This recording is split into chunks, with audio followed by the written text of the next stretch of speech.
예레미야 선지자가 하나님의 지시하심을 따라서 옹기를 사서는 흰놈의 아들의 골짜기 그곳에 있는 도벳 사당에 가가지고는 그 우상의 현장에 가가지고 그 죄악에 대한 하나님의 심판을 선언해 주죠. 그리고 그 옹기를 저들 앞에 깨뜨려 가지고 하나님께서 유다를 정성을 다해 가지고 이와 같이 옹기로 만들어서 하나님의 거룩을 담고자 했지만 이들의 이러한 우상 숭배의 죄악으로 이 옹기가 너무 더러워져서 냄새나고 가증하여 하나님의 거룩을 담을 수 없는 그릇이 되어서 그것을 던져 깨뜨립니다. 이와 같이 유다가 하나님 앞에 깨져 흩어질 것을 그렇게 퍼포먼스를 통하여서 다시 한번 선언하십니다. 그리고 또 도벳에서 나와서는 예루살렘 성전 뜰 안에 가가지고 또 다시 한번 유다에 대한 하나님의 심판을 예언해 주죠.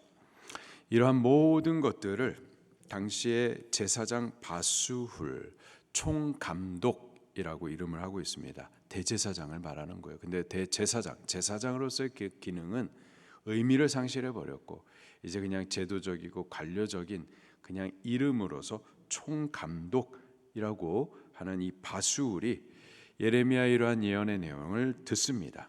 화딱지가 나가지고 예레미야를 갖다가 잡아가지고 그놈을 예레미야를 때리고 그리고는 목에 끼우는 이러한 고랑을 예레미야 목에다가 채워가지고 그렇게 하루 저녁을 묵게 했어요.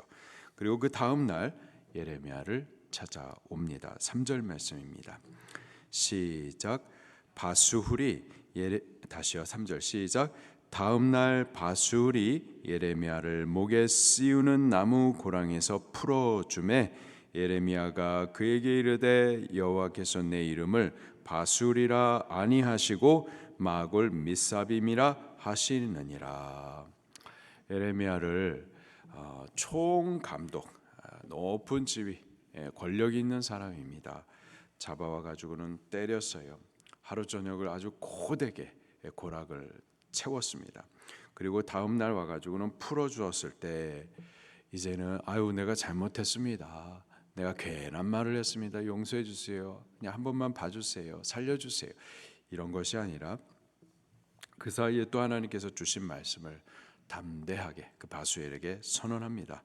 너희 이름을 하나님께서 바술이라 아니하시고 마골 미사비비라 하시느니라. 바수훌이라고 하면은 권세를 확장하는 자라는 뜻입니다. 마골 미사빕이라는 새 이름을 선언해 주시는데 그 뜻은 두려움이란 뜻이에요. 너의 이름을 두려움이라고 하나님께서 새롭게 말씀하신다 하면서 왜 이 말씀을 주시는지 4절부터 말씀하세요. 4절 시작. 여호와께서 이와 같이 말씀하시되 보라 내가 너와 내 모든 친구에게 두려움이 되게 하리니 그들이 그들의 원수의 칼에 엎드러질 것이요 내 눈은 그것을 볼 것이며 내가 온 유다를 바벨론 왕의 손에 넘기리니 그가 그들을 사로잡아 바벨론으로 옮겨 칼로 죽이리라. 바술이 알고 있는 친구들이 다 칼에 죽임을 받는다 라는 예언을 하세요. 그래서 너가 두려움이 될 것이다. 또 5절 말씀입니다. 시작. 내가 또 이 성읍의 모든 부와 모든 소득과 모든 귀중품과 유다 왕들의 모든 보물을 그 원수의 손에 넘기리니 그들이 그것을 탈취하여 바벨론으로 가져가리라. 다 빼앗기게 될 것이다. 그리고 너와 너의 가족들도 마찬가지로 죽을 것이다. 포로가 돼 가지고는 이방 나라 땅에서 죽을 것이다. 또 말씀하세요. 6절 시작. 바수후라 너와 내 집에 사는 모든 사람이 포로 되어 옮겨지리니 내가 바벨론에 이르러 거기서 죽어 거기 묻힐 것이라. 왜 이러한 재앙이 선언되는지 6절 마지막에 계속 읽겠습니다. 시작. 너와 너의 거짓 예언을 들은 내 모든 친구도 그와 같으리라 하셨느니라. 이 바수울이 지금 예레미야가 선언해 주는 그 재앙의 심판의 메시지 듣고 화딱지가 나가지고 예레미야를 잡아와 가지고 때리고 착고에 채웠었는데요. 그러면서 반대로 저는 또 거짓된 예언을 선언해 주었었던 거예요. 괜찮다. 하나님 우리 심판 안 하신다.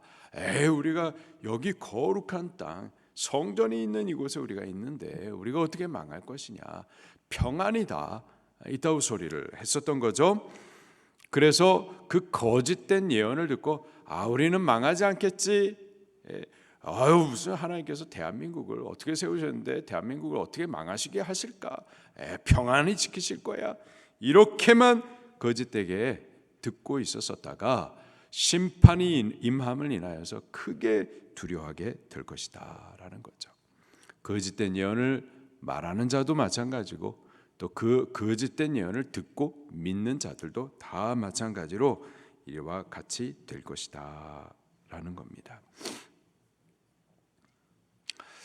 죄를 범하면은요, 죄에 대한 하나님의 심판은 반드시 있습니다. 근데 말씀이 죄 심판, 죄에 대한 하나님의 공의로우신 심판이 반드시 있을 거예요. 그게 말씀인데 그 말씀과 전혀 상관없이 범죄해도 괜찮다, 이건 거짓말이에요. 죄를 범했는데도 불구하고 평강 거짓말입니다. 근데 그 거짓말을 믿으면 심판받게 되는 거예요. 우리는 진리를 믿으시기를 바랍니다. 우리가 바라는 것을 믿어서는 안 돼요. 우리가 원하는 것을 믿어서는 안 되고요. 말씀을 믿으셔야만 합니다. 그리고 말씀 앞에 범죄했으면 심판이 있을 것을 깨닫고 회개하셔야만 하는 겁니다. 그리고 어려움이 있어도 이것이 말씀의 길이면은, 이것이 생명이면 쫓고 협작하더라도, 조롱이 있고 또 모욕을 당한다 하더라도, 외로운 길이다 하더라도 우리 그 길을 가셔야만 할 줄로 믿습니다. 예레미야가 이렇게 하나님의 말씀을 그대로 전해줍니다. 죄, 심판, 회개 다 듣기 싫어해요. 모두가 듣기 싫어합니다. 듣기 싫어해서 이렇게 미움을 당하고 맞기도 하고 잡혀가지고 이렇게 목에 착고에 이렇게 매이기도 하죠. 이러한 고통과 또 미움 당하는 거, 조롱 당하는 거, 이런 것을 하나님 앞에 가지고 나와서 호소합니다. 7절과 8절이에요. 시작. 여호와여, 주께서 나를 권유하심으로 내가 그 권유를 받아 싸우며 주께서 나보다 강하사 이기셨으므로 내가 조롱거리가 되니 사람마다 종일토록 나를 조롱하나이다. 내가 말할 때마다 외치며 파멸과 멸망을 선포함으로 여호와의 말씀으로 말미암아 내가 종일토록 아멘 지옥과 모욕거리가 됨이니이다. 하나님의 영이 나를 감동하세요. 하나님의 영이 말씀을 맡기시고 이 말씀을 가서 선포하라 하십니다. 이 말씀 전하면 싫어할 걸 알아요. 그러나 그 감동이 나를 사로잡기 때문에 어쩔 수 없이 가서 또 죄를 선포해주고 죄에 대한 하나님의 그 심판을 또 선포해 줍니다. 아니나 다를까 조롱, 모든 사람들 가운데 조롱을 당하고 또 미움을 당하는 거죠. 모두가 대적을 하고요. 또 예레미야에 가까운 친구였던 이들조차도 예레미야를 원수 삼고 예레미야가 실족하기를 기다리고 그럴 때 죽이기를 원했었습니다. 10절 말씀도 같이 한번 읽어보겠습니다. 시작. 나는 무리의 비방과 사방이 두려움을 들었나이다. 그들이 이르기를 고소하라, 우리도 고소하리라 하오며 내 친한 벗도 다 내가 실족하기를 기다리며 그가 혹시 유혹을 받게 되면 우리가 그를 이기어 우리 원수를 갚자 하나이다. 진리를 선포하니까 이렇게 모든 사람들 가운데 조롱거리가 되고 대적이 되어지고 다 내가 망하기를 그렇게 원하는 거죠. 이런 상황 가운데에서 예레미야가 느끼는 그 괴로움이 어느 정도의 괴로움이었느냐. 차라리 그냥 내가 태어나지 않았으면 좋았을 텐데, 내가 태어날 때 그때 태어나자마자 그냥 확 죽었으면 오히려 더 좋았을 텐데, 이 정도까지 괴로웠었어요. 그 괴로움의 호소를 14절부터 18절까지 또 같이 읽어보겠습니다. 시작. 내 생일이 저주를 받았다면, 나의 어머니가 나를 낳던 날이 복이 없었다면, 나의 아버지에게 소식을 전하여 이르기를 당신이 득남하였다 하여 아버지를 즐겁게 하던 자가 저주를 받았다면, 그 사람은 여호와께서 무너뜨리시고 후회하지 아니하신 성읍같이 되었다면, 그가 아침에는 부르짖는 소리, 낮에는 떠드는 소리를 듣게 하였다면 좋을 뻔하였나니, 이는 그가 나를 태에서 죽이지 아니하셨으며 나의 어머니를 내 무덤이 되지 않게 하셨으며 그의 배가 부른 채로 항상 있지 않게 하신 까닭이로다. 어찌하여 내가 태에서 나와서 고생과 슬픔을 보며 나의 날을 부끄러움으로 보내는고 하니라. 죽을 만큼 이 사명하는 것이 괴로웠었던 거죠. 그렇다고 그래가지고 예레미야가 나 사명 안 할래, 그렇게 또 포기할 수도 없었어요. 포기하자니 주의 성령이 막 그를 감동하여서 견딜 수 없게 하는 거죠. 저 죽어가는 나라, 멸망하는 나라를 그냥 보고 가만히 있을래니 주의 성령이 나를 견딜 수 없게 하는 거예요. 9절 말씀도 같이 보겠습니다. 시작.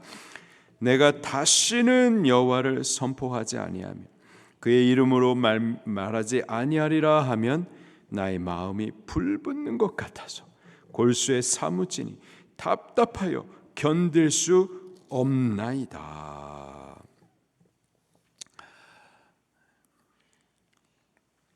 이게 선지자예요.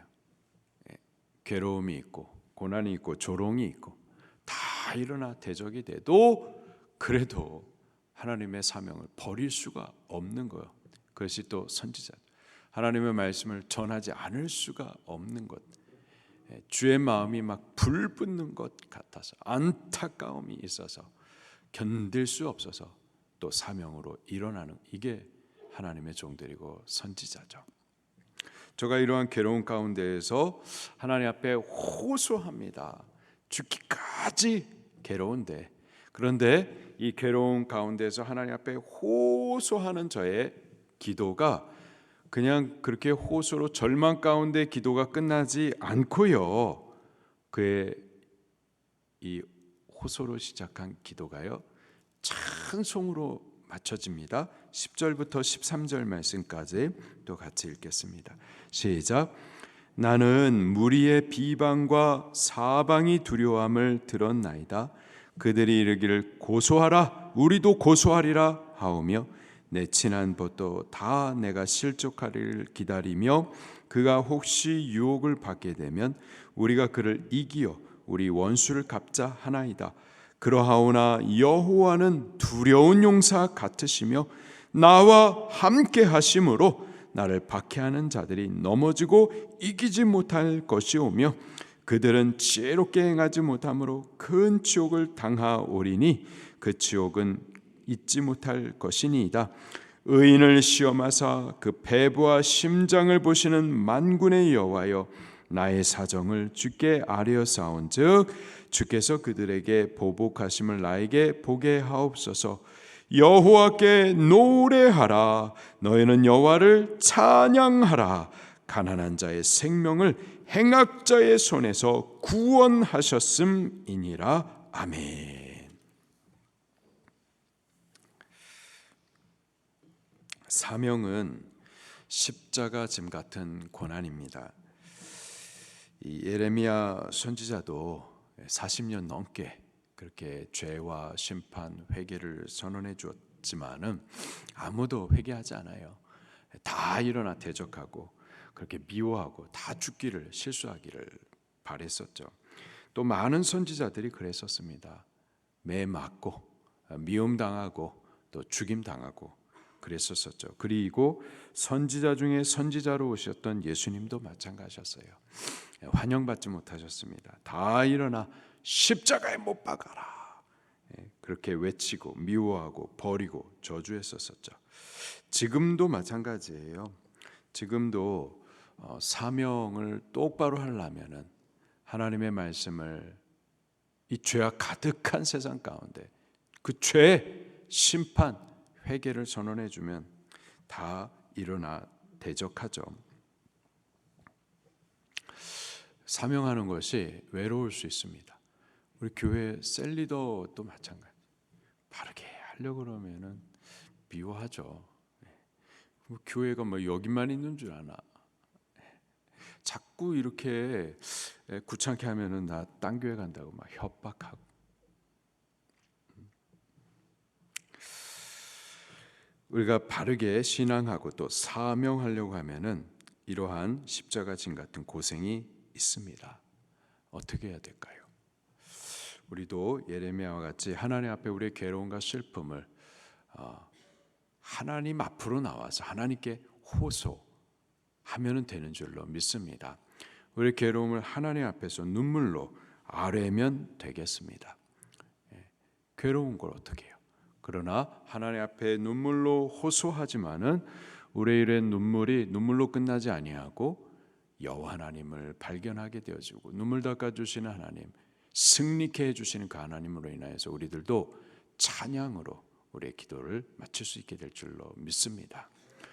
모든 시편의 기자들이 마찬가지였어요. 우리가 주님을 잘 섬겨 신앙하고 사명한다고 그래가지고 뭐 어려움이 없느냐? 아니요, 어려움 많아요. 고난 많습니다. 시편의 기자들이 그랬어요. 항상 주여 어느 때까지니까, 어느 때까지니까. 원수들이 다 일어나는데 주님 언제까지 그렇게 그냥 보고만 계십니까? 언제 나를 구원하실 겁니까? 언제 하나님의 뜻들이 나타나는 겁니까? 공의가 언제 나타나는 겁니까? 어느 때까지니까. 근데 그들의 시의 마지막을 보면은 여호와를 찬송하면서 마치죠. 우리들도 어려움이 있지만은 그러나 주의 성령으로 포기할 수 없어 이 사명을 하고, 사명하는 동안 어렵지만 하나님 앞에 호소할 때마다 하나님 우리 가까이 찾아와 주셔서 위로해 주시고 눈물 닦아 주시고 용기 주시고 다시 말씀으로 약속해 주시면서 우리를 찬송하게 해 주실 줄로 믿습니다. 말씀